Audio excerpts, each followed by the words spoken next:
Pleasure to stand in front of you today and talk about unity. Unity is the condition or state of being one. We all know a rope is strong because its threads are united.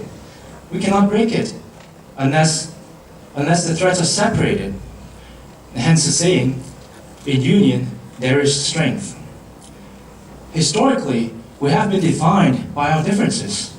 Why? Our differences gave us a sense of identity. Our culture, our religion, our social status, or even which side of the mainland border we're on. But we all speak Chinese, just different dialects. We have a bad habit of identifying ourselves within the scope of these socially constructed brackets.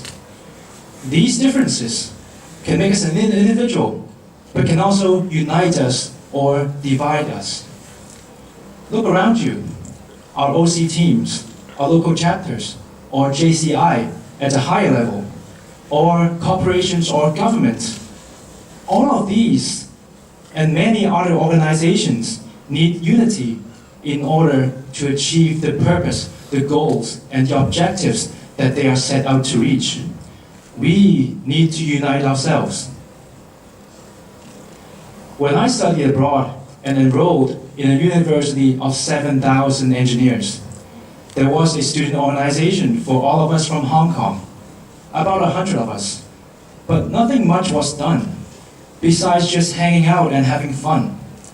A lot of us liked singing karaoke, or playing video games, or playing mahjong, but that was it.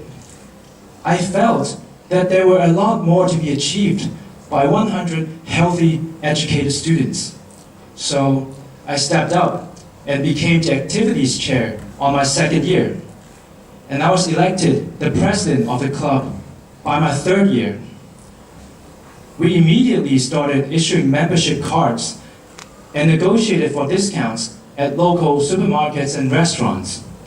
And we shared these benefits with all these other clubs, such as the Korean club, the Japanese club, and the Malaysian clubs.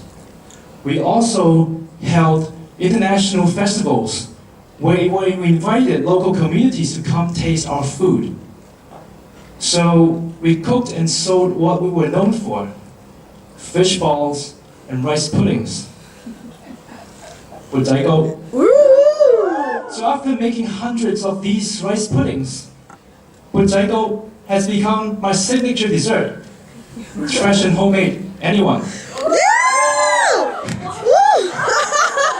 We also started making collections of our members' CVs, and we reconnected with our alumni. So whenever they need to hire full-time or just research help on smaller projects, they can hire directly from us. And now I still hire from my club when I have smaller projects. We have also invited alumni from bigger corporations, such as NASA and Shiseido, to come on campus to give us inspirational speeches. And we also started our own intramural football teams. In fact, we were the only club that owned 2 teams because of the number of members interested in the sport. But we gave the teams a very cheesy name. We called them the Kong United and the Kong Reunited. But the teams played very well. We also allowed students from other ethnicities to play within our teams for as long as they want to play. So by the time we graduated, our teams became multicultural, and so did our club.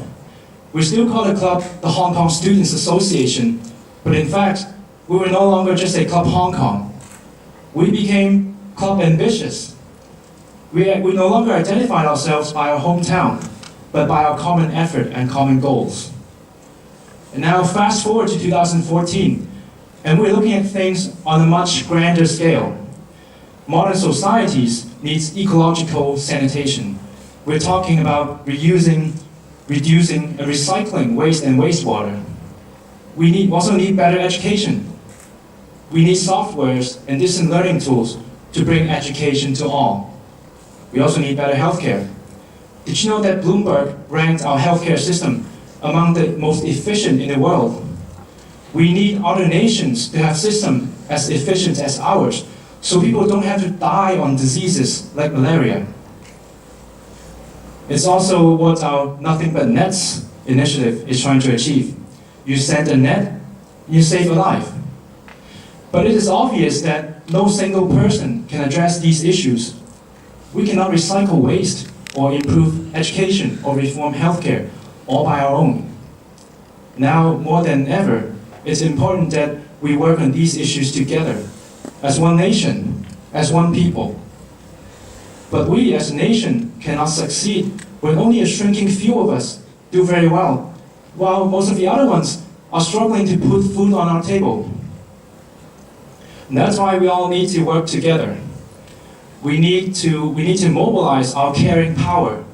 Yes, you heard me right. The caring power of communities to advance these common goods for the environment, for education, for healthcare, and so much more. You and I, as active citizens, have the power and the obligation,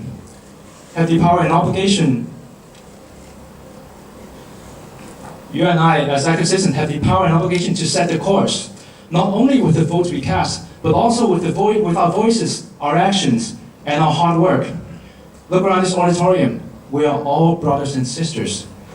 Let us unite and make an impact. Thank you.